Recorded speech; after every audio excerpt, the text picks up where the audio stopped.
Hey guys, how's it going? My name is Adam. Today I'm going to show you how to blur a video in Capcut. So after you sign in with your account on Capcut, and you're going to choose the media from, or you're going to choose the video or the picture from your media, and then after you upload it, you're going to be able to see a video just like this one, right?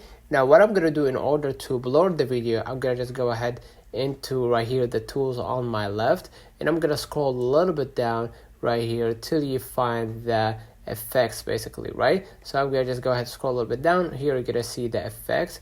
Basically just go ahead and let me just go back to it, or let me get back to it. Click the effects again and then type blur, right? And after you type blur, you're gonna see the result, which is this one.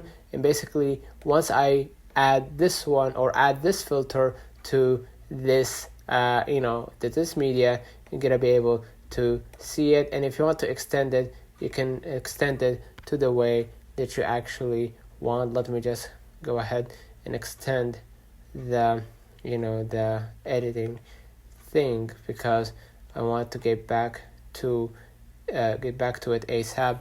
So basically you get the gist. You can just go back to right here and just choose the blur, for example, right?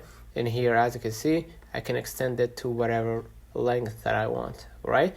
Let me know in the comments if this video helped you. Don't forget to like and subscribe. Thank you for watching.